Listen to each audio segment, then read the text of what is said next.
Okay. All right, so we just started the recording. This meeting is presented by Sarah Davidson, as seen here. And she will kick off our meeting now, since I've just started the recording and awkwardly started it. All right. So today's lesson meeting is effective panel design. So we're going to talk about timing, panel design, and page flow. And while I'm showing my screen, I can't see the chat or anything. So if you have any questions, literally just talk over me. I do not mind. I will also help try to answer things in chat or ask them from the chat directly. So if you do have any questions and want to put them in there, I will ask them for you if you need me to. All right. So the first thing we're going to talk about is terminology. So what are the parts of the comic that we're talking about? So the panel is the space containing the artwork inside the lines. The panel border are the lines constraining the panel art, and the gutter is the space between the panels. So panel border is the lines, and the gutter is the space in between. Basic stuff, right? But more importantly than that, a panel is a moment in time, and the gutter is the time that passes between those two moments, all right? If you make a panel smaller, it takes up less time and it feels less important. So of these three panels that we see, the one that feels like it happens faster than the other ones is this one right here in the middle, because it's smaller. Our eyes take less time to read it, which means it takes less time to happen. If you look at these pages, like you look at these very obviously smaller panels, like here and here, they're very clearly not like super important to what's going on. They're necessary for the timing and the beat of the story, but of everything that's on this page, these little ones are the least important ones. So they're smaller, they take up less time, they feel less important. If you make a panel bigger, it takes up more time and it feels more important. So by making this final panel bigger than the other two, like significantly so, your eye lingers on it for a longer amount of time, which makes that panel feel like it's lasting longer. So even if it is just a single moment, it feels like a bigger, longer, more important moment than these first two, because the panel is bigger. So like on these pages, it's very clear which is the most important panel on the page, because it's the biggest one, right? This one is very clearly like, even though this panel is practically empty, because it's so much bigger than the other ones, like you linger on it for longer and it feels like it has more weight, more impact to it. Same with this one, it's bigger. So that's the dramatic, big, important panel on the page. If you increase the gutter space between the panels, more time passes between the panels, implying a longer passage of time. So if this is the amount of time passing between these two panels, and this is the amount of time passing between these two panels, this amount of time between these two panels is obviously bigger than these first two, which means that there is more of a passage of time from this moment to this moment. So a lot of this is, this bit is mostly used either very subtly or very obviously, all right? So this one is subtle. So from this moment to this moment, there's just a little bit more of a pause than there is between all of these other ones. All right, so we've got like beat, beat, beat, beat, beat, beat, beat, beat, pause for a second, and then beat, beat, beat again. Whereas here, like it's a scene transition and it's a big jump in time. It's like days in a different location. So there's a big jump. This is typically the way I think you see it used most often, is when there's like a big time jump or a location change or something like that. You know, in manga, sometimes you'll see like a big gap with like a few little staggered lines or a couple of empty boxes to imply a passage of time, that sort of thing. But little things like this can totally change the beat of the page, like the timing between one line and the next one, if you just increase the space between the panels a little bit. Conversely, if you decrease the gutter space, less time passes between the panels, speeding up the passage of time. So if you establish that this is the passage of time between these two panels, and this is the same amount of time between these ones, then obviously this is less time passing between each of these moments. So they feel like they're happening faster than from here to here. So this JL8, because I love it and it's adorable. So between all of these other panels, they use this exact same gutter spacing between every single one. So you get the impression that there's the same amount of time passing between all of these. But then for these final bottom ones, there's such a thin gutter between each of these panels that it feels like they're all happening almost simultaneously. Like you get the idea that these are all, like if this was a camera, these would be very quick camera cuts to each one of these characters. So it makes it feel like these moments are all happening very closely together, as opposed to like an action at a time for each of the other panels. Because the border panel constrains the contents within a specified period of time, if you remove your panel borders, it makes the panel feel out of time, like that moment could last forever. So, you know, a panel is a moment in time. We established that, and the panel borders constrain that moment. Once you take the panel borders away, that moment is no longer constrained by a time frame. It can be any time. It can last as long as you want it to last. There's nothing containing this, so it feels like it lasts forever. And this is used really well for like really dramatic or important moments. So like this is a page from Preacher, and just having no panel border to contain his anger and rage at improper use of inverted commas, which they're the quotation marks, but he calls them inverted commas. Like this, it makes it feel like such a big moment, like more than just even making the panel big, like taking it out of the scope of a panel border, taking it out of time, makes it really feel big and dramatic. And as opposed to like this page from Nimona, this panel here is the one without the borders, and it's not a huge moment. It's not a big dramatic moment, but like this encompasses so much of what the main story is about, that by taking those borders away, like you stop and you look at it and it feels big and important, and it feels like it takes up like the breadth of the story. So using borderless panels for important or dramatic or like timeless moments is a great technique to use. So if you establish a rhythm of a panel size or a gutter size and then abruptly break it for drastic timing change, it has more impact. And all of this comes down to establishing a rhythm and then breaking it. All right. So if you establish a rhythm of these panel sizes and these gutter sizes all being the same, then you get, all right, these panel sizes, these panels all take up the same amount of time, and there's the same amount of time passing between each of these panels. You establish a rhythm, you get your beats, you get your moments, and then you break it and you make a bigger gutter size to make more time pass, or you make a bigger panel size to make the to make the moment last longer, or to make it feel more important. And that's what this all comes down to, is building a rhythm, establishing the rhythm, and then breaking it when it's important to break it. So things like we've got a page from Dark Knight over here where you know, every single panel is the exact same size, every single gutter is the exact same size, and then it breaks it at the end with this huge panel that is 4 times the size of any of the other ones. And that moment, breaking the rhythm, is what makes it feel dramatic. You know, like if every panel on the page was this size, this last panel would not feel important. It would be exactly the same as all the other ones. By establishing the rhythm first, then breaking it, you get the drama. Same here with this page from Watchmen.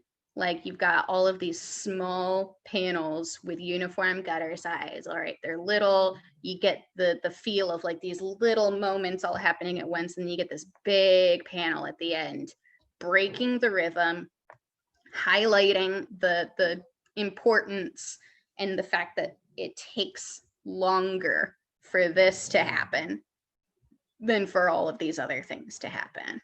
So establish your rhythm, break your rhythm, return to the rhythm so that you can break it again. So we're going to talk about a few ways to alter timing with your comic panels. So we've got moment-to-moment action panels. So this is when you repeat panels of the same size and the same camera angle with very slight changes to increase the intimacy and drama of a moment. This type of shot is usually used for like really emotional moments, or like you're really focusing on the character's reaction to something, because sometimes these minute micro expressions in characters can really give away a lot of what they're feeling and thinking, even maybe in contrast to what they're actually saying. But by keeping the camera at the same angle and showing like the same shot, but with slight changes between each one, you get a real definitive, slow passage of time.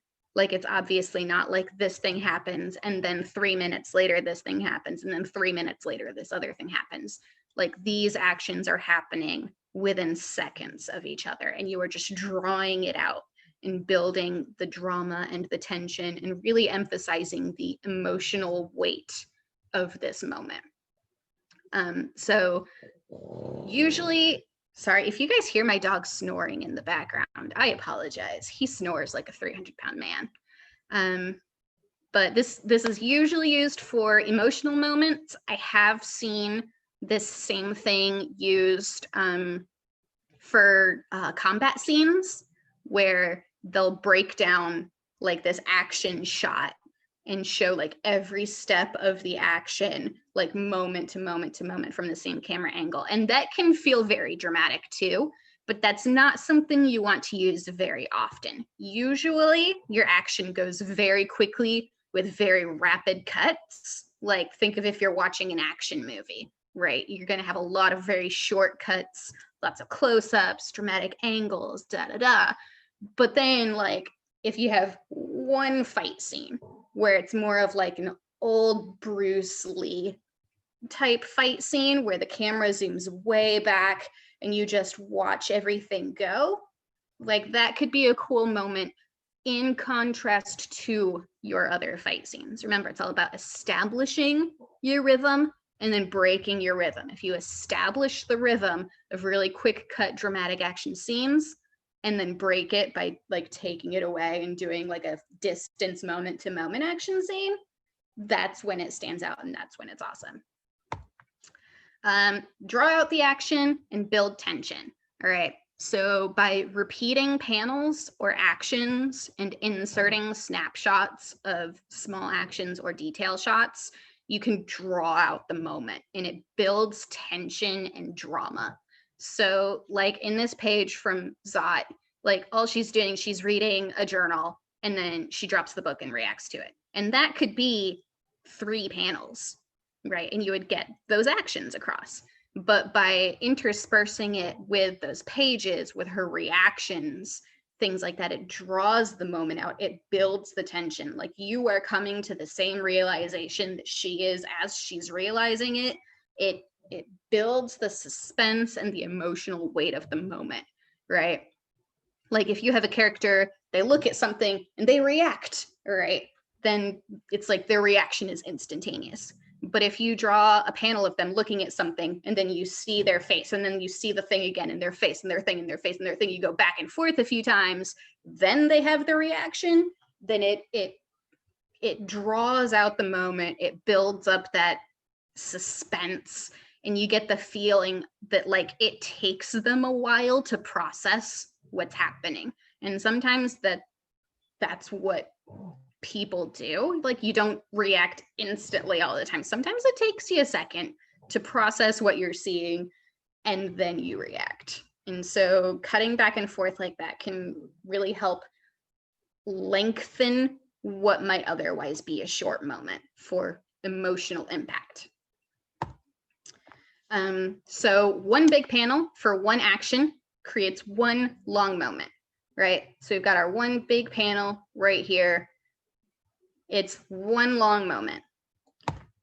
Whereas repeating the same action for several small panels makes it feel like several moments of stillness or of similarity. So it's like on this page, you know, you feel like you've got like this long pause and then they laugh. And then on this page, it just has a totally different sense of pacing where it's almost like this is, you know, she says her line, beat, ha ha ha ha ha ha ha ha. Whereas on this one, it's like she says her line, then you get like beat, beat, beat, beat, ha ha ha ha ha ha ha ha. Right. It's the same moment. It's the same art. I just, you know, I used Photoshop and I copied and pasted things and changed it around for emphasis. So it's the exact same moment. It's the exact same artwork. It just has a slightly different feel to the timing. And so, you know, sometimes you have to think like, do you want one moment or do you want lots of the same moment? And think about like how that affects what you're trying to convey, what emotion you're trying to get across, things like that. Like little things like that can totally change the pacing of a page. So I'm going to share a couple brilliant examples of timing real quick. So this page is from Hawkeye, and these right here are genius, all right? Because if you look at these little panels of this girl talking, you know, we've got, she's saying, well, that's cool, right? Over the course of like, what, 14 panels, she's saying, well, that's cool. And these 4 panels in here are contained entirely within the space of time that it takes for this girl to say, well, that's cool. So in the 2 seconds it takes for her to say, well, that's cool, all 4 of these panels take place within a very specified, very short amount of time. It's like going into like bullet time in a movie. All right. It is so brilliant. And I love this so much because you know exactly how much time it takes to say, well, that's cool. And so you know exactly how much time is going on within these panels. It's brilliant and I love it. These pages are from Watchmen, which if you haven't read it, you probably should. But this is a sense of timing that is drawn out throughout the entire chapter, established by this perfume bottle, all right? Because throughout the entire chapter, this perfume bottle is falling, all right? It takes like what, 27 pages for this perfume bottle to fall and hit the ground. And it's not falling from a great height. It's falling from his hand, like he's holding it in his hand and it falls.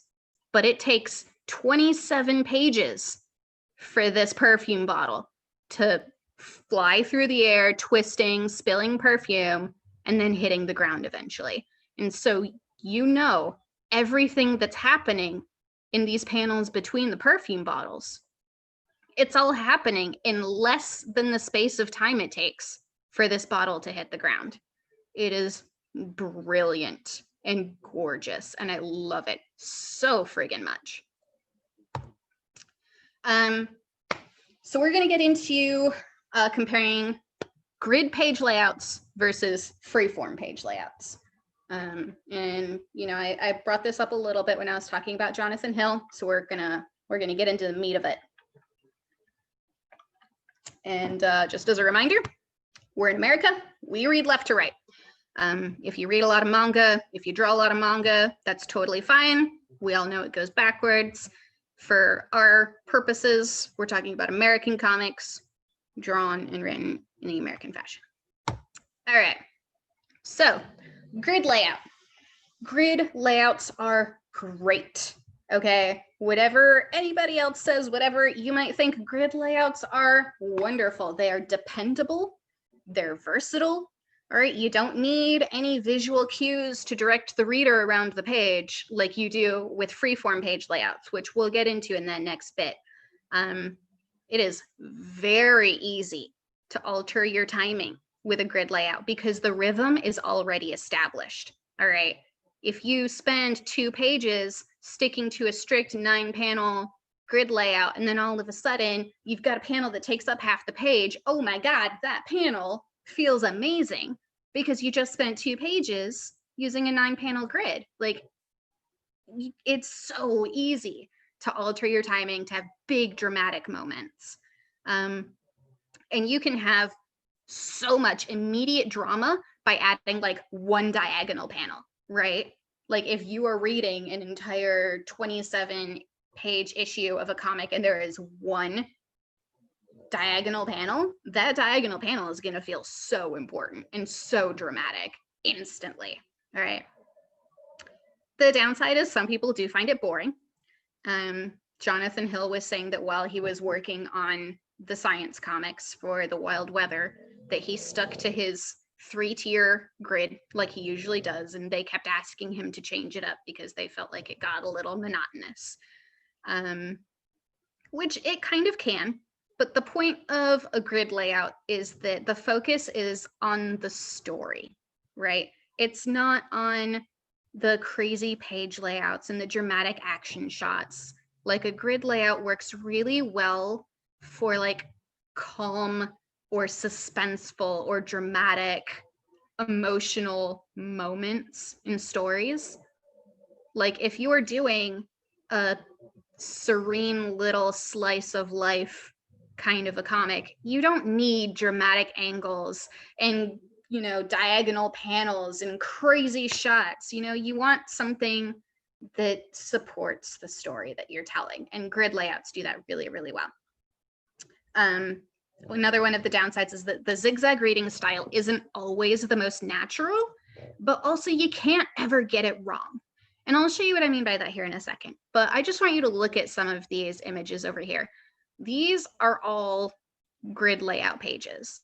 And this is just using the 9-panel grid. And by 9-panel grid, I mean 3 panels across, 3 panels down, creating 9 panels. All right. And all of this is utilizing that exact same structure to create different panel sizes and panel shapes. And these are very few examples. There are literally hundreds of combinations of panel shapes and sizes that you can do, even just with the 9-panel grid. And I think Dark Knight did something stupid like a 32-panel grid on some of their pages, which is ridiculous, but it worked really well for the story that it was telling.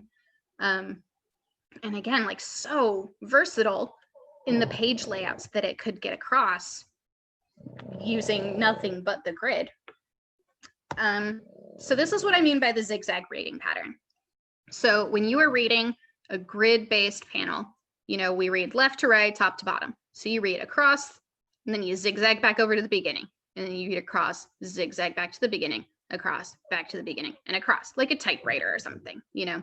It's not the most natural form of reading because your eye always has to reset back to the beginning again, but you can't get it wrong.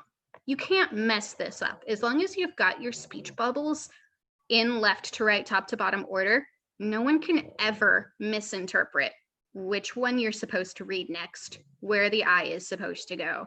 It is dependable in that way, in that it can't be misunderstood.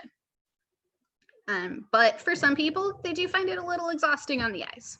And when we get to the freeform page stuff, I'll show you how the reading order on those differs. But you can do so much with a grid-based page layout. So definitely don't consider it a limitation. It is certainly an opportunity to experiment and try something new. You know, when you don't have to stop and overthink your page layouts, then sometimes you can really let yourself then experiment with the artwork and have fun with the artwork. All right.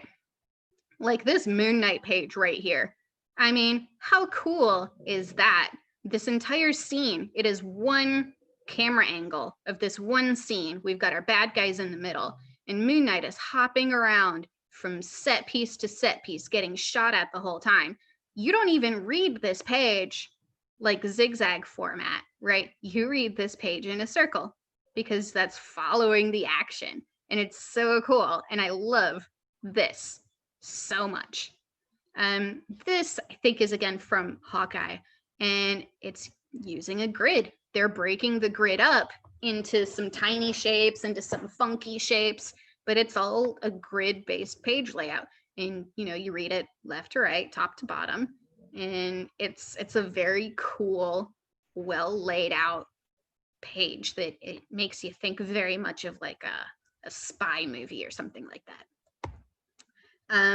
Honestly, I don't even know what this page is from. I probably could have Googled it if I tried, but I didn't. This can literally only exist on a grid-based page layout because these backgrounds are established as being the 9-panel grid. Then by putting these floating squares at an angle over top of it, I don't even know what this is. I don't know what the story is. I know that these people are not within the panels that are happening behind them. They're like out of time. They're traveling between time or dimensions or something. And I know that instantly without knowing anything about this comic because they're laid on top of this 9-panel grid in the background. Right, that is brilliant. And this is the last one of cool grid layouts. This one I thought is wonderful. All right, using a grid again, all of these panels are the exact same shape and size. So all of these panels take the exact same amount of time. They're all skinny. So they're all like little bits of time. And they're each showing like a little bit of everything. And I think that is so wonderful and so great. And then this one is another amazing way of like directing the reader through the page with your artwork, which we'll talk a little bit more about in the freeform stuff. You don't need this kind of thing in a grid layout, but I think it's brilliant when it happens, because if you follow this action, you read this entire middle row backwards, and then you go back this way again. Like, that is genius. And I love this action, crossing these panels like this so much. It's so cool. So if you do a grid layout, don't feel like you're stuck or you're limited in any way, or that a grid is boring. You can do so much with it. And like Jonathan Hill says in his classes, if you can't tell your story in a grid layout, you can't tell it in a freeform layout. You still have to grasp the concepts of timing and rhythm, panel sizing, gutter sizing to get the mood across that you're trying to get across. So if you can't do it in a grid, then you definitely can't do it in a freeform layout, because a freeform layout is just going to complicate things. So if you're just starting out drawing comics, starting with a grid is a great place to start. Or if you're trying to design pages and you're getting stuck on page layouts, like overthinking things, go back to the grid. It is a great place to be. All right. My webcomic that I do online is almost exclusively grid based. And I throw in like diagonal panels for dramatic moments and action scenes and things like that. But for the most part, they're very basic grid-based pages, and I love it. And it's simple. It gets my story across, and I don't have to rip my hair out trying to come up with compelling page layouts, or that may accidentally turn into confusing page layouts. So now we're going to get into the freeform pages, which I think everyone likes to think are better somehow, but they're not. So these can lead to more visually interesting page layouts and some very dynamic panels with like, big diagonals, or like a lightning bolt shaped panel if you want to. These do require careful placement of your visual elements and your speech bubbles to direct your readers across the page. And I'll show you more of what I mean by that in a couple of slides. A freeform page layout can have a more natural reading flow as opposed to the zigzag layout. These layouts are very easy to get wrong. All right.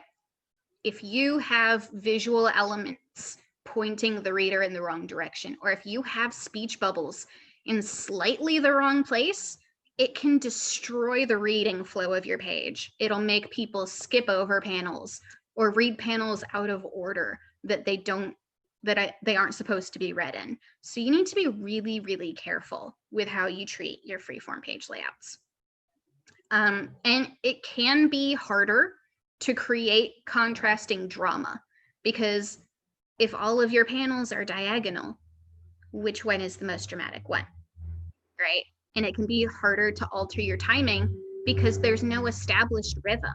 If you don't establish how much time a panel takes, how do you know which one lasts longer, or how do you know which one is faster than the other one, you know? I have another thing that happens a lot with these. Yeah. A lot of the time, especially like if you're first starting out trying to use these, the way that you design the panels will end up leaving a lot of dead space in like the bigger and more angular parts of the panels, because the way that people tend to choose panels, like before you work on camera angles, a lot of the time what you end up doing is straight on like angles. And if you do that with just like a headshot, sometimes you'll have this awkward dead triangle shape in your panel if you try to do it this way.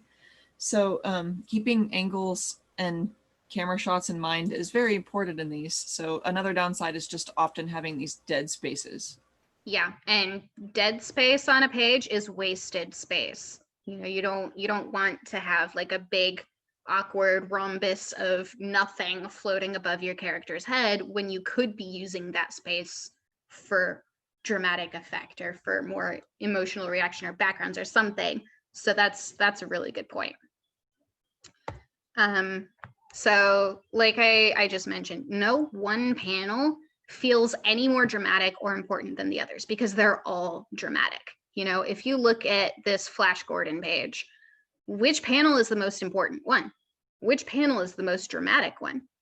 Like there's nothing on here that stands out as being important or dramatic because it's all like that, you know? It's just like Syndrome said, when everyone's super, no one will be. When everything is dramatic, nothing is dramatic.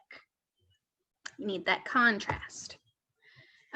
So this is what I mean by freeform page layouts have a more natural reading flow, even if that means sometimes reading in the wrong direction. So if you're reading this page, you don't read zigzag like we did on those previous grid page layouts. This one, if you follow these speech bubbles, these couple of pages in the middle, you're reading backwards, you're reading right to left, but it feels more natural because you're following the flow of the page and you're following the placement of these speech bubbles. And this is where these visual elements can be really important. And I'm going to get into a little bit more of that here in just a second. But the big important things are where these speech bubbles overlap, because this right away instantly tells you when this panel ends, you don't go down here to the next row like you might think in a grid layout. You go to this speech bubble right here, which then takes you down here. And because this speech bubble overlaps, it takes you right there. All right. There is no confusion on what you're supposed to read next because of these overlapping speech bubbles that direct you into the next panel you need to read. And then these last few, they don't have to have those overlapping pages because you naturally read in this order. But little things like putting that speech bubble right there makes the reading order very clear that this is where you're supposed to go next. So that's the sort of thing that gets to be very important with some of these page layouts when you're doing the freeform style. This is one of my own pages just because I wanted to be able to make some changes to it, and it's easier to do with my own stuff. So it's not like flawless, perfect example of what you should do, but it's a good example of what you should do. So this is what I mean by needing visual cues to direct readers through the page. You can use things like the direction your characters are looking, where they're maybe physically pointing to, or where objects are pointing to. You can use the direction of their movement and placement of speech bubbles to deliberately guide your reader through the page. So on this page, our character is looking down in this direction, right, which takes us into this next panel. Then this panel, the phone is pointing up here right to this guy's arm, his entire body movement goes down like this, where then his foot is literally pointing at the speech bubble. You follow the direction of the speech bubble and you follow the character's movement and the character's eye line to this next speech bubble, which again overlaps a little bit here, so you know exactly where you're supposed to go next. And then you come back here. And then by having this character look back into the panel, it stops your eye, like right here. You don't want to keep going any further because he's looking back into the panel and it keeps you contained right here. All right, so you can see here the action lines that I sort of roughly drew in on top of everything. And then this is your natural reading order. You get that nice, like flowing S curve kind of a shape to the page, which is really what you're going for. But like I said, it's very easy to get this wrong. A couple of minor changes and it destroys the reading order. So by flipping this panel, flipping this character, and moving these speech bubbles, I've destroyed the page reading order because now he's looking over here and there's nothing here where he's looking, right? It's leading you to dead space. The phone is pointing right here straight into this speech bubble. So if you go here and you're reading here, you do sort of juke back and you get to the phone and then you look down and you follow these speech bubbles, you completely skip this panel entirely. You don't even read it, you know? And if you do read it, it's pointing you the wrong way. He's pointing, his arm is pointing right off the page. So little things like this mean you don't read this page properly anymore. And this whole final panel gets completely left out. It might as well not even be there because the reader won't see it until after they're done reading the page. So you need to be really careful with your placement of your elements. So it's the sort of thing that for some people, this kind of thing happens so easy. Like some people just have all of these natural like reading cues and directional points and things like that. And they just make it look so easy. They do it without even thinking about it.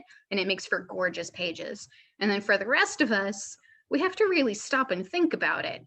And this is where doing several thumbnails is kind of essential because you need to make sure that all of your elements are pointing the right way. Your movement is all going in the right direction. Your speech bubbles, put your speech bubbles in your thumbnails when you're doing pages like this, because the wrong speech bubble placement can destroy how people read your page.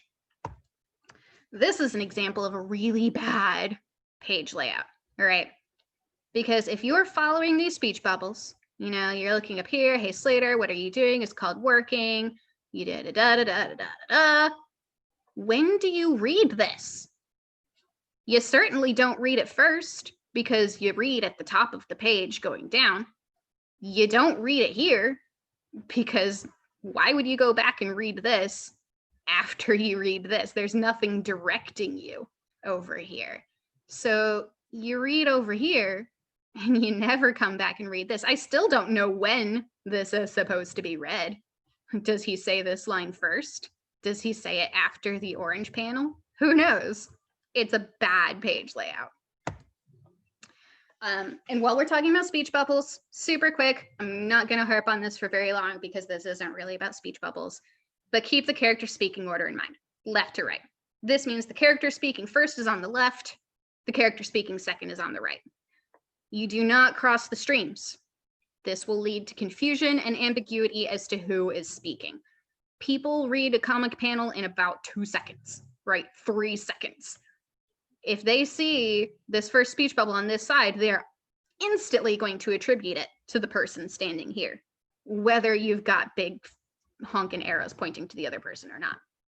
So make it very, very clear, left to right, top to bottom, right? I actually have a question about that. Sure. So, like in some comics, like I was just reading Hawkeye Free Fall the other night, and there are some panels where a character who's on the right will be speaking first, and it's just like, or it's a character who is to the right of the character we're seeing, like our right hand side, but they're not in the panel, and it's just like a loose speech bubble that doesn't have an arrow. It's just like it's on the left side of the panel, and it's just on its own there, and we know that it's attributed to a different character because the character in the panel isn't speaking. Yeah, that's considered like an off-screen kind of a speech bubble, and you never want to start with that. So if you've already established a speaking order between your characters, and then like on another panel you have to have your off-panel character speaking, you can add the speech bubble without putting a tail on it, and it's implied that the speaker is off-panel or off-screen, but that really only works if you've already established the speaking order. So you know that if you've got a speech bubble on your panel that doesn't have a tail on it, that's being attributed to the off-panel character. Okay, I was just wondering because that wasn't something that you had mentioned, and it's something I see a lot in the comics I read. Yeah, off-panel speech bubbles are a viable option. They need to be used carefully, and they need to be attributed to characters who have already spoken at least once. You know, if or like something that's like appearing out of the shadows or something like that. I personally use them very infrequently, but I know that some people do utilize them. It's just, it needs to be done carefully and with thought, not just, oh, I can't fit both of these characters in this panel, or, oh, I can't rearrange the order of the characters, so I'm just going to throw this speech bubble in there. Like, do it with purpose. Thank you. Sure. And this is another trick. If you absolutely can't have the first speaker on the left, stack your speech bubbles so that the first speaker's bubble is on top and the second speaker's bubble is below. Still, don't cross your streams, right? Don't cross your tails. You don't want to add any confusion to who is speaking first, especially if you've got them in the wrong order. But if you absolutely have to have a panel like this, where the person on the right is speaking first, put their speech bubble at the top, put the person on the left, the second person's speech bubble slightly below, because you do read top to bottom as well as left to right. All right. So keep the movement going in the reading direction. So again, we read left to right. That isn't to say that all of your action has to go left to right, right? Like this one is very obvious. He's flying left to right. This is great. If you had this page flipped, it would just feel wrong because it would be moving in the complete opposite direction from the way you're supposed to be reading it. But with Superman over here, we got him flying. He starts flying left to right. And then as he follows the panels, he ends up going right to left. But because it follows the reading direction, it follows this flow, then that's totally cool. Like you don't have to keep all of your movement going to the right as long as it follows the reading direction.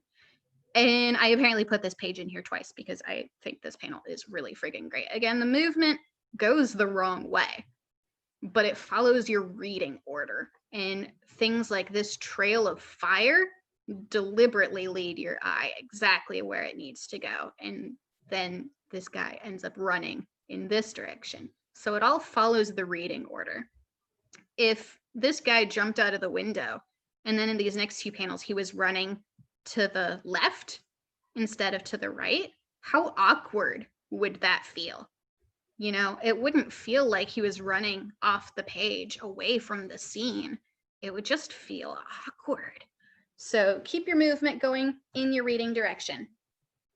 This is a great example of someone who is not keeping their movement following the reading direction. And I chose this page, and then I found out there are essays written about this page for how bad it is and how many different ways there are to read it and how wrong they all are. All right. So if we look over here, all right, we've got this line of action going this way for this action. We've got this line of action going this way. We've got this line of action going this way. This one is going this way. This is going this way. And this is sort of going in that direction. So there is no action. Like I guess Spider-Man over here. His action is going in the reading direction. Literally nobody else's action is following the order in which you naturally want to read it, okay? And there's nothing indicating what you're supposed to read next, right? Like if you're following this and you get up here to Spider-Man, are you supposed to read this panel next or this panel next? Like, do you go here and then down here and then up like that? Or do you go here to Spider-Man and then back down here and then up here and then down here and up here like that? Neither way really feels right or natural. Like where it doesn't really tell you what order you're supposed to read it in. And if there are multiple ways to read a page, you're doing it wrong, right? We're in a visual storytelling format. Your job is to tell the story visually. If people can't read the story the way you drew it, something's wrong, right? So don't do this because there's no proper way to read these pages. Such a mess. So at the end of a page, something you can do to direct the reader's view is by adding a large, strong, or dark vertical block at the end of a panel. You can subconsciously force the reader to stop reading and keep their eyes on that panel a little bit longer. So like when you get to the end of this page, right, we've got Ozymandias standing here. He is a big vertical block taking up the entire height of the panel. His shadow is this big vertical block, this black space, and he's looking back into the panel. By adding these big block vertical elements at the end of your page and having the character turn and look back into the panel, you don't want to keep reading, right? You get to this page, you get to Ozymandias, and you want to stay right here on this panel. And it sort of forces the reader to go back and look at this and pause for maybe like 2 more seconds, which is a lot of time when someone is reading a comic. So having this block, having the character look back into the panel can really make this moment feel even longer beyond just making it a big panel. Sorry. So horizontal panel layouts will always feel very cinematic, all right? It emulates like a widescreen movie. So this sort of layout is really best suited for like realistic, gritty, or grounded stories, like something that you want to feel real or that you want to feel like you're in a movie theater watching a movie. Like this is Valerian, which was then turned into a movie. And probably part of that is because it does already sort of have that vibe of a movie in the first place. Conversely, vertical panel layouts feel very comic booky because you cannot have this visual layout in literally any other medium. Never, like in anything else, do you have a tall, skinny, vertical layout for your visual medium. Like you don't get that in books or in movies or like video games or anything. Like everything in our lives is like your screen is not like this. So this is really only possible in comics, which means you really only want to use a page layout like this when you want your comic to feel like a comic. If you're trying to write a story that feels like a TV show or that feels like a movie or that feels like prose, you don't want to use layouts like this because this is a comic exclusive visual format. But if you want it to feel very comic booky, like this is the Sentry. And if anyone has read the Sentry, this is like a comic book channeling comic booky vibes. So this works really well for comic books. With a page like this, you really need to rely on your visual reading cues, because if you put like all of your narration boxes here at the top, all the reader would read is straight across the top. and they wouldn't even really see the artwork. But by putting the narration boxes across the page, by having the character across the page, and having this really strong visual cue of this tree branch leading you across the page, you take the time to read everything and absorb everything. But if you do it even just a little bit wrong, people will skip right over all of your artwork. So very careful placement of your elements here. So a couple of things that readers' eyes are immediately drawn to on the page are faces, text, and high contrast every single time, all right? Even if you have a very clear reading order, if you have one instance on your page with very high contrast, like a face and text, people are going to jump right to that instantly without even seeing the rest of your page. Like, as soon as I clicked this, I guarantee like everybody's eyes went right here. And then you go back and you read the other panels, all right? And this isn't actually the comics art. I literally like copied and pasted a black and white picture and added text to it just to illustrate my point here.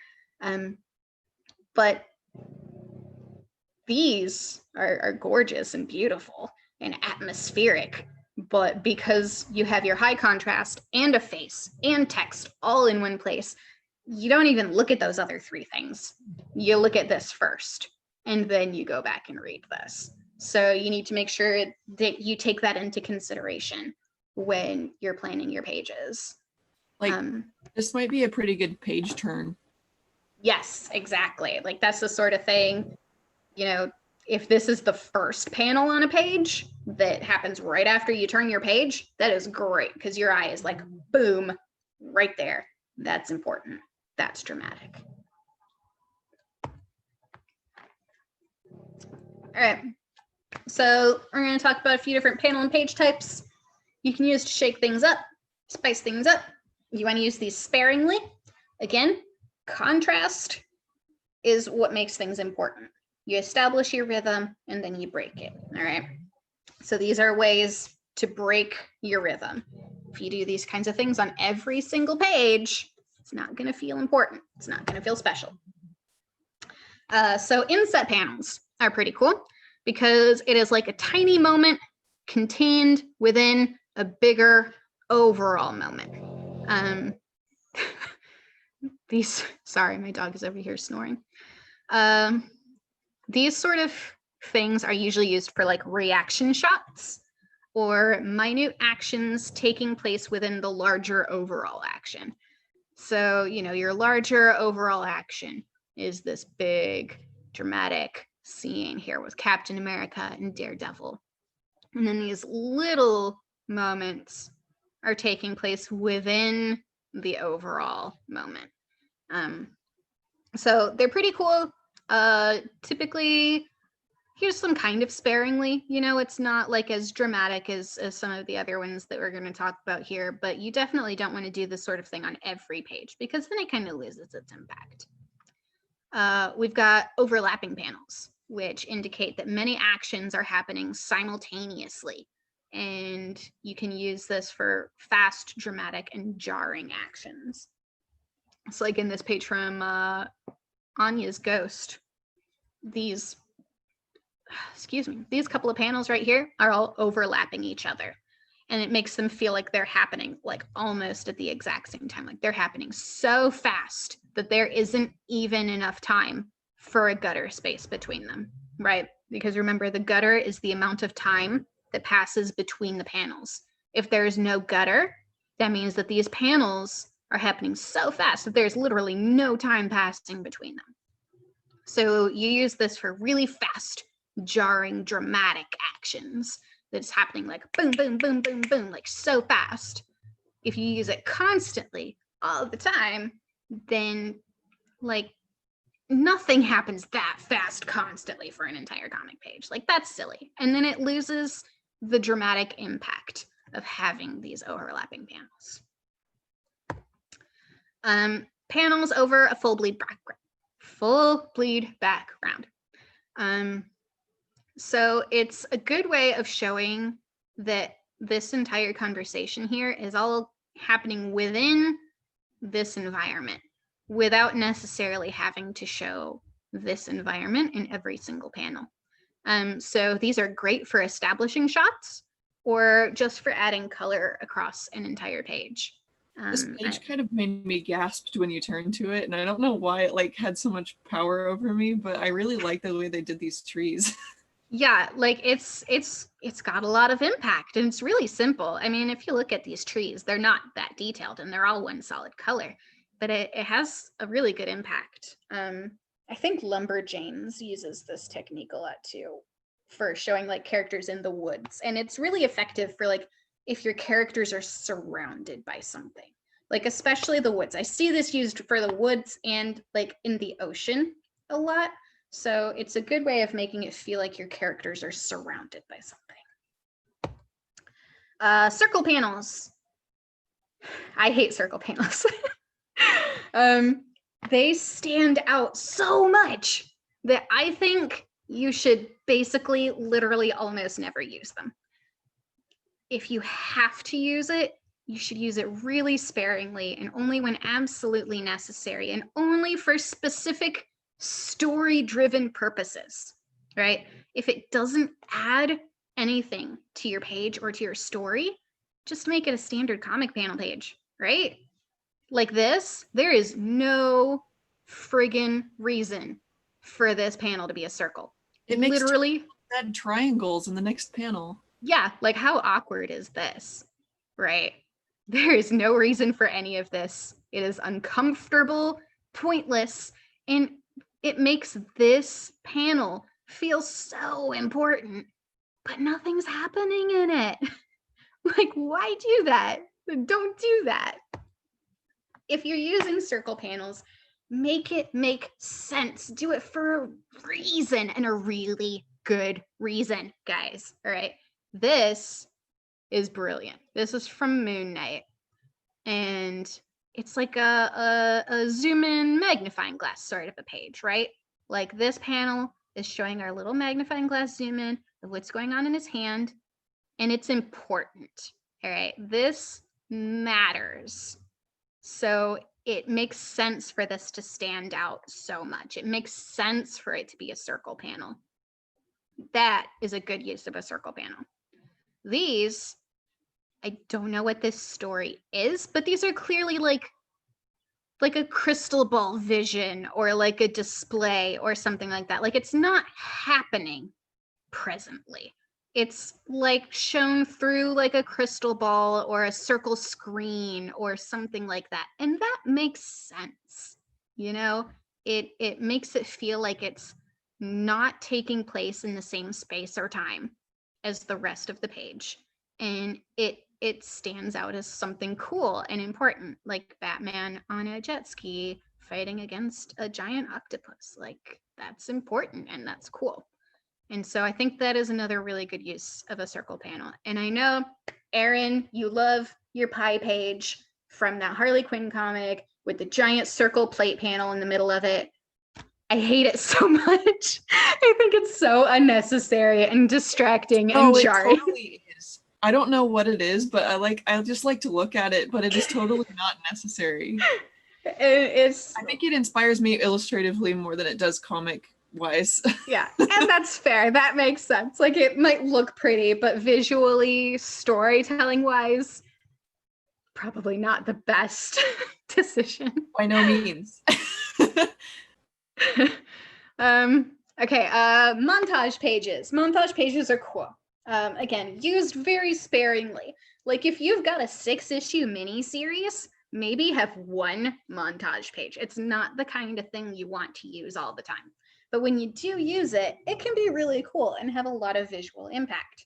So usually you're going to have like one or two main foreground characters overlaying all this other stuff going on in the background. And your background stuff you usually want to be like maybe desaturated or monochromatic, something to make it feel out of time a little bit. Like you get that it's not necessarily happening at the same time as the foreground character, but like within the same space of time as the foreground character, if that makes sense.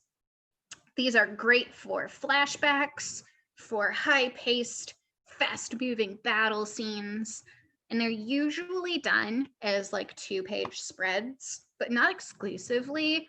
It's just that if you're doing a montage page and you need to include a lot of visual information like this, it might be best served doing it across a 2-page splash page so that you have more space to work with.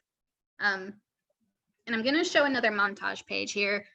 I'm going to give you guys a little bit of a gore warning. It's from Invincible. It's a little bloody. If you don't want to see it, close your eyes, look away, turn off your screen.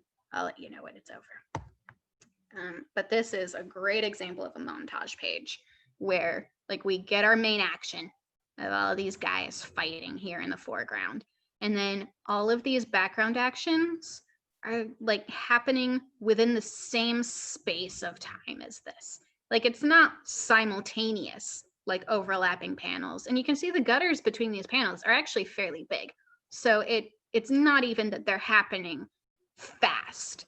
It's just that all of this is contained within the same space of time. And then this is the action that's like holding it all together. And you can see they've put a really strong separation between the foreground characters and their montage stuff going on in the background using completely contrasting colors, right? We've got these really warm, saturated colors in the foreground and these really cool, desaturated colors in the background. And the background line art weight is much thinner than the foreground weight. And in fact, the foreground line art weight is even thicker than the panel borders in the background, which again makes it feel forward, makes it feel separate, but still part of the same thing. So this is a really great example of how a montage page can be done. Gore slide is over now. If people had to close their eyes or look away, then they can come back to it. So I'm going to bring up psychedelic pages, which I don't know necessarily that that's what they're called, but that's what my brain calls them. So psychedelic pages are when you get weird with your page layouts. And the thing with this is that it has to suit the tone of the comic. All right. If you're just doing weird, trippy, psychedelic, brain trippy pages just for the hell of it, like you're just telling a story about a girl going to high school and you've got a page in the shape of a Mobius strip, like, why? That's probably just Shade the Changing Girl. But yeah, like, I mean, Shade the Changing Girl, like, that's the vibe it's going for, you know, like, make it suit the vibe of your comic. Because the thing is, these pages stand out so much that you can't just throw it into a normal story. And it will break your reader immersion. And it will take them out of the emotional sense of the story and make them very aware of the fact that they have a comic book in their hands, especially the pages that make you like physically rotate your comic in your hands in order to read upside down speech bubbles and things like that. You know, if you have a really emotional moment in the comic and the reader is super invested in the characters and the setting and the moment and the environment, and they're really sucked in and they're getting into it, and then you make them rotate their comic in their hands, it's going to destroy the moment, completely take them out of it and make them very aware of the fact that they're reading a comic and make them less invested in the story. And this is kind of lately almost a non-viable option for digital comics, because let's say someone's reading comics on their phone or their tablet and you make them rotate their phone or their tablet to read the next speech bubble, but they have auto rotate on their device. They're going to go back and forth trying to get their screen to rotate, but it's always going to auto rotate back to the original orientation. So they have to go into their settings, turn off auto rotate so that they can turn their phone so that they can read the speech bubbles. Like, that's kind of a pain in the ass, and most people are honestly just going to hate you for it. And pages like this can sometimes be difficult for non-comic readers to immediately understand how they're supposed to read it. So these types of layouts, they're usually used more for like highbrow, existential, philosophical type stories, or stories that are making some kind of commentary on comic books themselves, where they make you very aware of the fact that you have a comic book in your hands, not just by making you rotate the page, but by what they're saying about the fact that you're holding a comic in your hands and rotating it to read it. It gets a little heady, a little trippy, but they can sometimes look really freaking cool. So like this is a page from Promethea, which most of us have not read Promethea, but if you do read Promethea, it is a slog. It is very existential, philosophical, lofty, like meaning of life kind of stuff. And it has a lot of commentary on comic books as a medium and life and the universe and everything. And so pages like this are not uncommon in Promethea.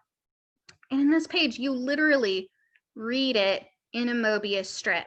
All right, this is the order in which you read this page. And these ones at the bottom are upside down. You have to literally rotate your comic 180, 360 degrees to read this page. And if you did this in literally anything else, somebody would slap you. But because it's Promethea and because it's Alan Moore and he's insane, then, you know, it works. But don't do it often. This one's another Promethea page because it's full of stuff like this, where like you start reading it here and you go around in a circle and you end up here. And then it's sort of a circle and you're supposed to just keep like going around and around and around in this conversation. So pages like that are very, very cool, very, very trippy, should be used very, very sparingly, and make sure that it really suits the tone and the vibe and the message of your comic, and don't do it just to do it. All right, it's got to mean something.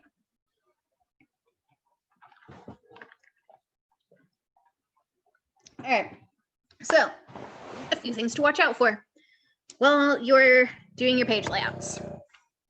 Take caution when you're stacking your panels on the left, because it can be confusing for some people trying to figure out which panel they're supposed to read next.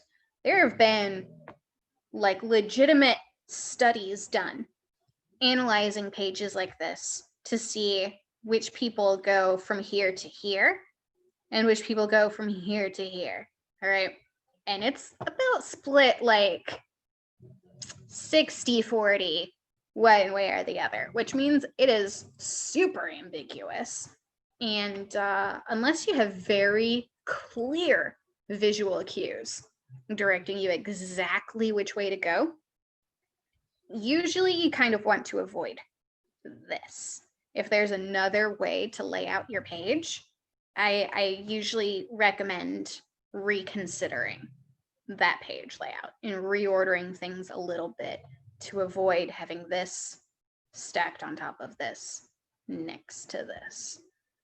If you do have to stack your panels on the left, a good way to fix it is by staggering them. So by having a smaller gutter here as opposed to here, your eye naturally wants to go this way, right? It goes here, then here, then here, because this large gutter does not encourage the eye to jump across it when there's a smaller gutter here. So that's a way to fix the stacking your panels on the left if you feel like you really, really need to. Another way is you could take this panel and overlap it with this one slightly, again, to make like that reading order like very, very clear. So that's a way to fix it if you feel like you absolutely can't change your panel layouts. Just make sure you stagger them in this direction If you stagger them the other way with the smaller gutter here and the bigger gutter here, then it does exactly the opposite of what you're intending it to do. Breaking the panel border. There are a lot of conflicting opinions on when it's okay to break the panel border. I think that you should only break the panel border if the action the character is performing is so grandiose or momentous that it physically cannot be contained within a panel. If you're only breaking the panel border because your character doesn't fit inside the panel because of how you drew them, like you drew them and the top of their head is breaking through the panel border, you just need to reconsider your panel, right? Don't break the panel border just because your character doesn't fit, or because you drew it wrong, or because you feel like it looks cool. Like, only do it when necessary. And part of the problem with that is breaking the panel can damage your reading flow. And it's because of the overlap, right? This right here with Red Hulk is an example of badly breaking the panel border and breaking your reading flow. Because if you're reading here, you look at Hulk, you read the speech bubble, and then you see this overlap, you go right down here. You don't even read this panel. You skip right over it. And because he's charging, right off the page, you keep going right off the page. And there is absolutely nothing telling you to come back and read this panel. So this overlap is poorly done and messes with the reading order. So you need to be really careful about that sort of thing. These, I think, are good. These are good examples of breaking the panel border. This first one, I don't even know what comic it is. I think it's gorgeous. I love this page so much. It is beautiful and I love it. And it uses the grid in a very clever way, in that it establishes a timing and a rhythm, right, for these first 6 panels. And then by putting these characters over top of all of these panels, it establishes like this time that it takes place in, but also makes them feel like they're outside of that moment of time. It's really clever and it's really beautiful. And I think that's great. And then on more of like a classic action side, this is a good example of breaking the panel border and not ruining your reading flow and breaking it for a reason. Spider-Man, he's leaping forward like this. His momentum is so big that he is coming out of the panel. He's coming at you, and it doesn't break your reading order because it's overlapping the next panel that you're supposed to read anyway. So this is good. This is okay. These are a couple examples of bad panel breaking. This one from Power Rangers, this last panel down here with what's his face? I don't know his name. His ears busting out of the panel here. It just feels like the artist drew him too big, didn't want to redraw it, and so just finished him up outside of the panel, right? This moment isn't important. It's not big or dramatic or anything. There's no reason for this character to be breaking out of his panel. Not to mention, it creates this really ugly tangent right here with his ear and her finger. Like, that is so awkward. I don't know what editor approved that. That's not okay. I know we talked about tangents a little bit in one of Aaron's earlier presentations. I'm going to touch on them again a little bit here in a second. But this is ugly. Don't do this. And right here too, like this line going right into his ear. So bad. Don't do that. And then this is another bad example of panel breaking, which, I mean, I love Squirrel Girl. I really do. Squirrel Girl is a great comic. It's one of my favorites. I normally love it. But this, in theory, I love the teeny tiny little girl and the big giant squirrel. Like, the squirrel breaking the panel border is a great way of establishing the scale of it. But the way that they've done it and where they've put it breaks your reading order, right? Because you come here, you read your speech bubbles, you see these big ears overlapping, you go down and you come right down here. You don't read any of this, which is where all of the text is on the page. So you need to be really careful when you're breaking the panel border and make sure it doesn't mess with your reading order, make sure it doesn't make any weird tangents, and don't do it just because you ran out of room, because it's kind of lazy, guys. Don't do that.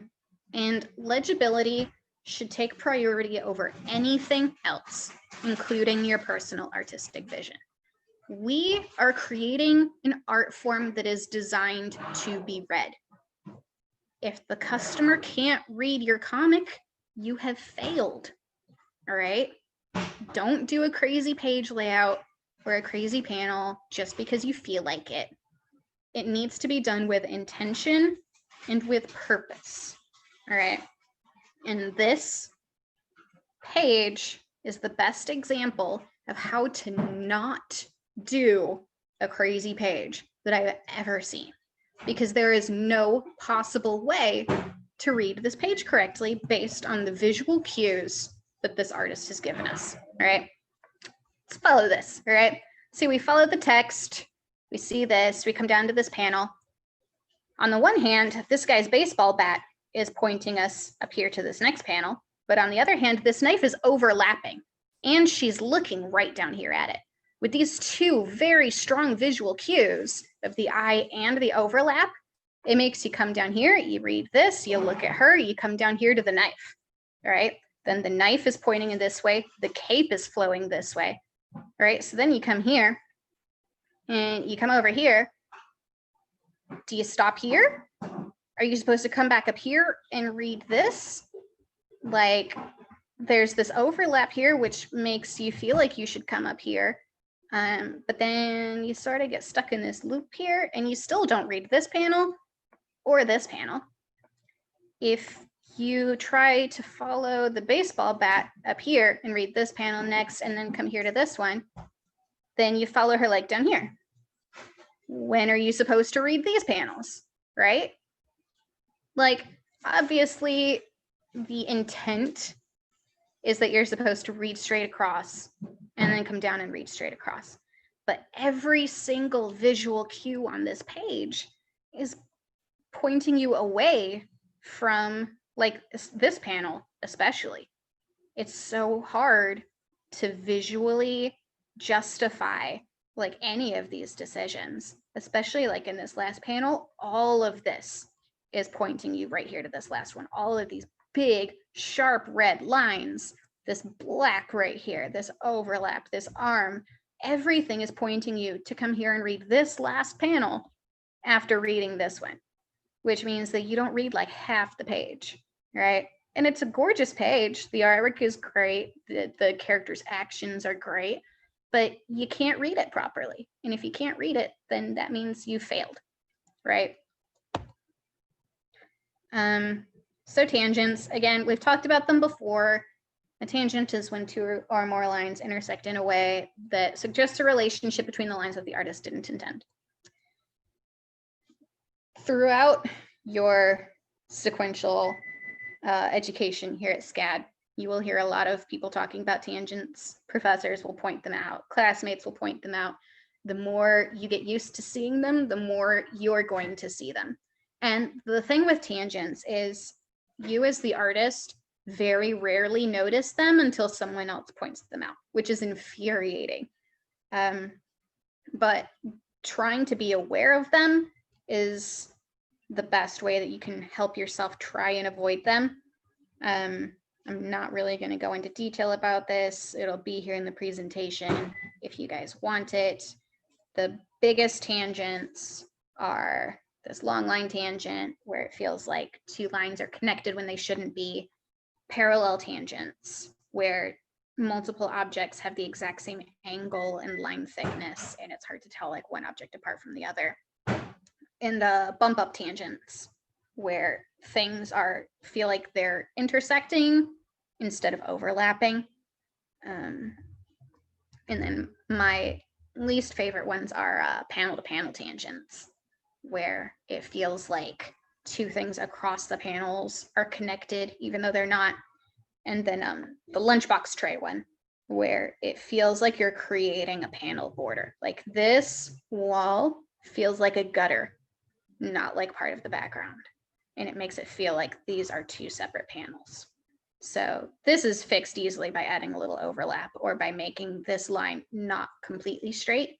Like if you can see, it tapers down here a little bit at the bottom, which makes it feel like an object as opposed to a panel border. So we're gonna play a little game. We're gonna spot the tangents. Our good President Aaron pointed me onto this comic, which, not to belittle the artist or anything, but these 2 pages are riddled with tangents. So if anyone wants to hop in, see if they can spot any tangents right away, then feel free to do so. Chime in if you want to. On the next page, I've got almost all of them circled so we can see just how many there really are. On the first panel, the character in the green jacket, his head seems like it's kind of bumping up against this big circular device thing. Yep, right there. That is a tangent for sure, especially because they're both filled with solid black. It makes them feel connected, like they're the same shape. Anybody else? In that same panel, the character on the far left has a the bar just bumping into the corner of his chin and jaw.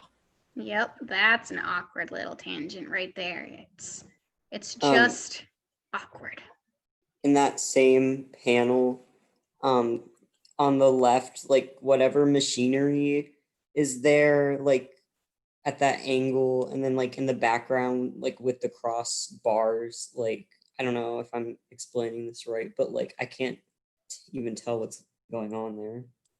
Like that, yeah, with the big like Like pipe right in here. thing. Yeah. Yeah, like this. Is this in the foreground and then these trusses are in the background? It feels almost like they're connected because they're following the same line here. In the second panel, again, this character in the green jacket, there are several lines that seem to connect with parts of his jacket, but like they shouldn't. Like on Like- the lighter green hood, there's a line that like just hits the corner, like the bend in the hood. Yeah, like And then right in again here. the sleeve and down towards his neck. Like there's a lot of those just right there. Mm-hmm.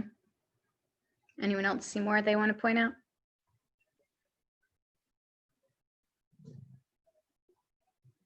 All right, well, let's go ahead. These are all of the ones that I saw immediately while I was looking at these pages. So we got this one, which was pointed out. Aaron pointed out this one, which I didn't even notice. And then I wasn't paying attention to who pointed this one out, sorry. But this one, like, again, I didn't even catch. This one, like, was just pointed out, like, that is such an awkward, like, both of these go right into corners, which is so awkward. This, it almost feels like it could have been deliberate, but it doesn't line up close enough for you to feel like it's like the same scene spread out across 2 panels. It just looks like an accident. All right. Honestly, if this was a moment-to-moment thing, then he would be teleporting backwards and then going really far forward so quickly. Exactly. All right. Then on this page, this line goes across the entire panel. Up here, it's like this grate, then this background element, then this table leg. They're all the same line. All right. We've got another similar awkward one coming down here. This right here, where the corner of his shirt meets like the guy's hand in his sleeve. Like there's not enough overlap to feel deliberate. So it doesn't quite feel right.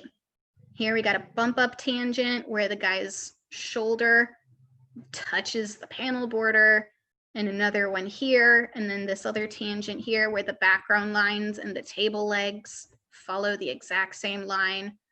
And this one I feel like is almost a tangent, again, because there's not enough overlap. So if you're not paying attention, it almost looks like there's a tiny doctor standing on his finger. And this is, all of this, I guarantee happened because the artist drew the characters first, and then drew the backgrounds on a separate layer and erased all of the overlap between the characters in the background and didn't pay any attention to where things overlapped awkwardly. And it happens to all of us, especially when we do that, because when you draw the backgrounds and the characters entirely separately, it can be difficult to force yourself to see where things get awkward, but you kind of have to. It's part of the gig. Maybe have somebody look at it before you finish it to let you know if there are any tangents, because again, we're really bad at seeing them in our own artwork, but you can spot the crap out of them in other people's artwork. On a similar note, keep in mind your pagination. And pagination is the order the pages are printed in the book and how they appear next to each other, which means like when you're reading a physical comic book, when you open up the book, page 1 is maybe on its own, and then you turn the page and you've got pages 2 and 3 sitting next to each other, right? And then you turn the page and you've got pages 4 and 5 sitting next to each other, all right? So when you are taking into account your pagination, you need to consider how the pages that are going to be printed next to each other will look next to each other. Because bad pagination can lead to really gnarly tangents like this right here, where this is his arm and this is his leg, and it just creates this black blob of limbs, and it's no bueno. It's distracting, it's ugly, and it can lead to reading errors if you have something like this that maybe accidentally directs your eye across the pages instead of to the next proper panel. So I know it's really easy, especially when you're working digitally, to just look at a page at a time. But sometimes you need to make sure you can, like if you have your pages saved as a PDF, you can go into Photoshop and view or if you're opening it in Acrobat Reader, I think, then you can change your page view to 2 at a time. So sometimes you just need to do that real quick. Just tab through your pages just real fast, just to make sure you haven't done anything. I actually have another tip. Yeah. I don't know if you can see my camera very well, but when I was working on the Jughead zine, I printed them all out all little tiny and made this little booklet to put them next to each other to see what looked good. So if you ever want to do a test print but not use a lot of ink, just print them really tiny and stick them next to each other, because if there's a glaring issue, you probably will see it. Yeah, that's a really good tip right there. And it's the kind of thing, you only have to worry about this if you're printing a comic. If it's 100% a webcomic and you have zero intentions whatsoever of printing it, you don't really have to worry about it. But if it's gonna be printed, then it's something you need to consider. And another thing, sorry, was someone talking? Oh, I was just gonna say, what if you were to make something you made it as a webcomic with no intention of printing, and then you later decide to print? Would you want to maybe go through and add borders to pages as a way to fix that? Or it's the kind of thing you'd have to decide if it's worth your time to go through and fix it. If you feel like it's worth the time to either print it out or view it up on Photoshop or Acrobat, and see if you've got any errors real quick, then that's fine. But then you would have to keep in mind that you would have to make changes. So this one, this really bad one, if they had margins on the side, it would be a non-issue. But because they've got full bleed on all of their pages, it's much more dramatic. So if you're doing pages that have borders around the edges, then that's probably less of a concern. I would maybe do a quick once over of things just to make sure you don't have any accidental reading flow issues. And if it's something as simple as changing the placement of a speech bubble to make sure that the reader doesn't accidentally go across both pages, then that could be something that's worth your time to fix. Another thing you can take advantage of with pagination is helping you set up surprise page turn reveals. So by that, I mean, again, like if you've got pages 2 and 3 lying flat open next to each other, if you have a big surprise reveal, leave it for the page turn, right? So if you turn page 3 and you turn the page to open page 4 and you get your big surprise, that has a much more dramatic effect than if you have like your 2 pages and your surprises at the end of like the second page that's open right there. Like use that page turn for great effect. And you can use that for comedy, for humor, for shock, right? But that way you can take all this time setting up this drama, building up the tension, and then you turn the page and you've got your big reveal. And that can be, you know, the bad guy takes off his mask and gasp, it was you the whole time. You know, that sort of a thing. Like use that to your benefit when you're considering your pagination. And then there's just a couple sort of random things thrown in here at the end because I didn't know where else to put them. Consider the number of panels per page. If you're doing a comic for younger readers, stick to between 2 and 5 panels per page. For adult readers, you typically want to do 12 or fewer. There are always exceptions to both of those rules, but make it make sense. You know, I'm sure we've all read a comic where you open up a page and there's like 37 panels on one page, but if it's done well. The thing that they taught in for SCAD intro most of the time is 5 to 7 panels per page, which is a good like even amount, which obviously you can do more or less, but that's just a good like little standard. Yeah, like you don't want to overwhelm the page with too many panels. But then if you're doing like something like this where it's lots of little panels, especially on a silent page, oh my God, I love a good silent page. Like if it's done well, it is so nice to have like a page without any dialogue on it. But especially for kids comics, you really don't want to go over like 6 pages or 6 panels on a kid's comic because kids' attention spans are not that long and kids' reading abilities are not that great. And you need your text and your art to be as big and legible as possible for kids' comics. So you need to really give yourself all of the space necessary. Scholastic prefers 4 or fewer panels per page on their kids' comics, just to keep that in the back of your head while you're figuring things out. And then just some last minute thoughts. So to like take everything that we just covered and sort of put it in a little box, put a little bow on it to help you figure out like what you're going to do. Like when you're planning your pages, ask yourself a couple of questions. Like, what is the most important action on the page?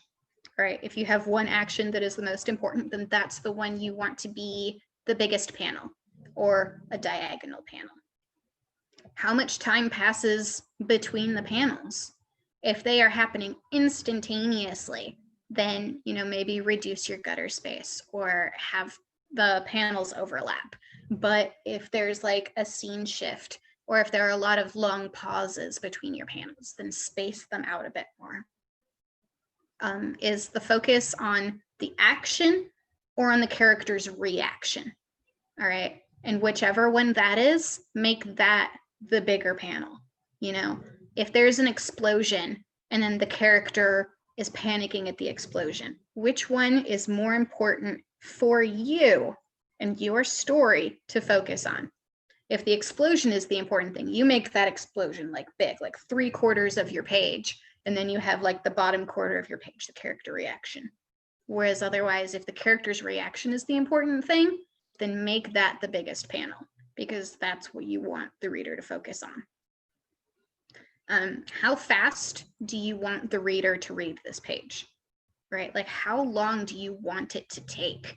If you want this to feel like it's happening really fast and you want the reader to read it really fast, give it a really fast page layout, you know, like maybe don't put dialogue right? Because without dialogue, people read a page real fast. Make sure everything is pointing in the reading order. Make the reading cues really obvious. Like, make it go fast. But if you want the moment to linger, if you want it to feel slow, like, take your time. Maybe break your narration up across several panels so people have to take the time to read each one. Intersperse cuts of smaller actions or similar actions between the main actions to feel like this moment is being really drawn out. Use tricks like putting that horizontal or putting that vertical block at the end of your page, or having the character look back into the panel to slow down your reader's reading process and really make them go back and reflect and look at what they just read. And what do you want the reader to feel on that page? You know, do you want them to feel like they're in this moment of action where things are all happening really fast and you want them to be like invested? You want their heart pumping, you know, use lots of dramatic angles and sharp cut panels and quick camera angles and all that.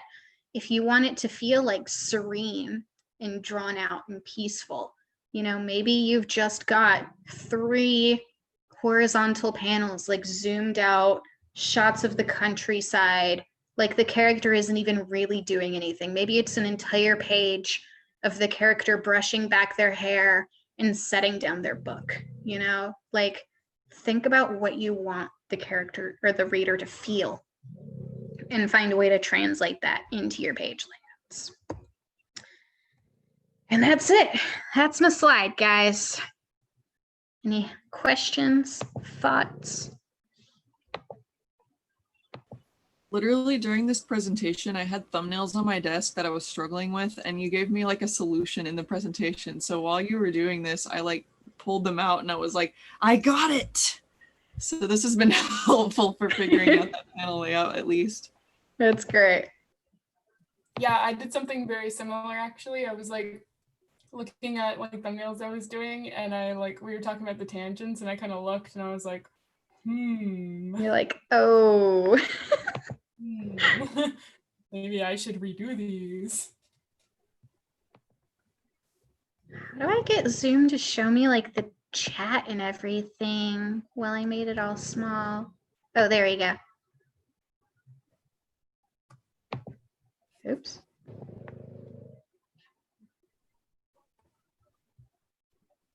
All right. Any other questions, thoughts, concerns? Bacon snoring. Yeah, I'm sorry y'all had to hear Bacon snoring. He's like sleeping in his bed right at my feet. And apparently my microphone picks up his snoring better than it picks up my own voice. So. He's so cute though. You can't fault him for it. You can't get angry at dog snores. No. Yeah, I mean, it made the presentation really interesting because like you're talking about like really dramatic panel layouts and like how to go about this, and then all you hear is it's like it's like, oh well, I'm glad he's getting a good sleep. Lola's at my feet doing the same thing, so I understand. I was just muted the whole time. I had my dog in my lap, and then my mom had to take her outside, but she was just chilling in my arms and not letting me write down notes. I miss having a dog. Dogs are nice.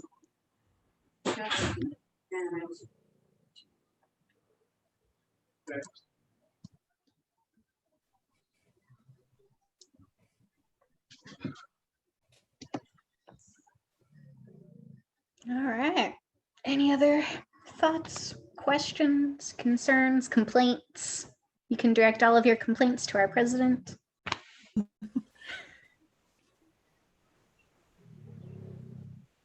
If there aren't any other related questions, I guess I'll reiterate just for the recording purposes.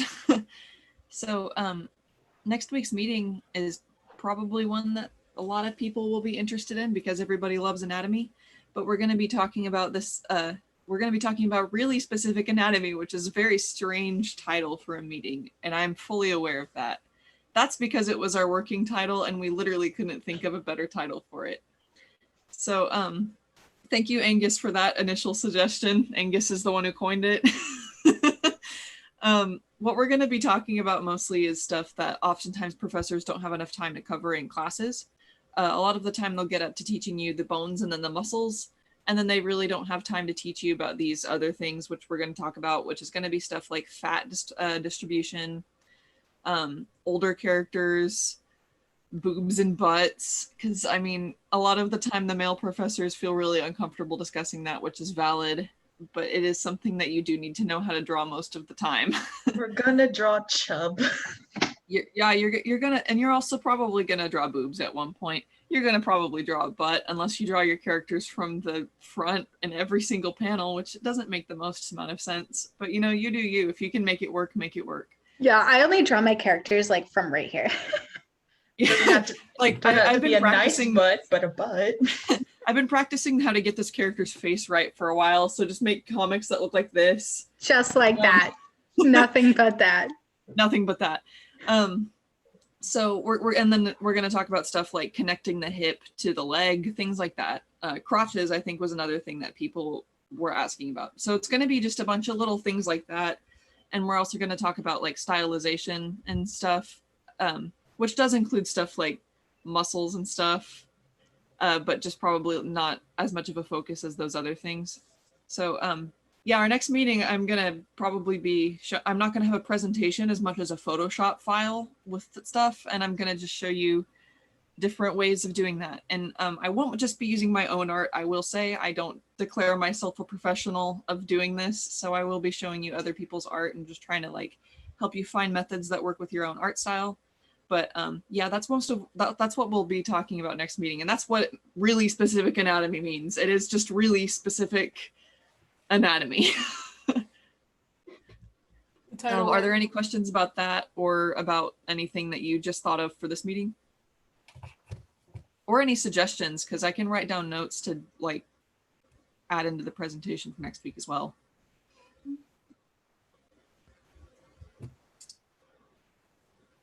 Very cool. That was a really good presentation. A lot of good information. So thank you. It was. Oh, Yeah, thank you. it was a lot of really good information, especially because like I've only ever like sketched maybe 2 comic pages, and one of them is not very good at all. It was just like me randomly doing it stuff. The other one I keep going back to, and I actually used it as part of my portfolio for like scholarships here at SCAD. But I actually don't know how good it is, or if I just like can't see its flaws because I'm not like super trained in that. It's just like it was one that I did as an experiment and then never really came back to. Yeah, and honestly, guys, experimenting is 100% the best way to improve. The only way you get better at drawing comics is by drawing comics. Also, even if you like everything, like you are always going to look back at your old art and be like, this stinks. So Yeah. the stuff you are making right now in 2 years, you're probably going to be like, this stinks. So just like look forward to that, because that means you're improving. That's actually Exactly. a good sign. Yeah, and do Yes. not worry about it. That's another thing I'll say. Do not worry about being like, oh, this is awful. Yeah. Like, But I like do even kinda if like you have- feel like you don't know what you're doing and you don't know like the rules or whatever, just do it. Just draw it. Just make it. Because by doing it, that's how you figure out like what works, what doesn't work, what's okay, I what's also not okay. do. I also do say that if you're planning on doing like a comic, like you have a passionate, like you're very passionate about this one personal project that you're doing, I suggest you don't do that for your first thing of making a comic. You got to make up a stupid idea that you don't really care about to make sure you make the mistakes first. But Well, you also, don't sink hold your back on your- soul.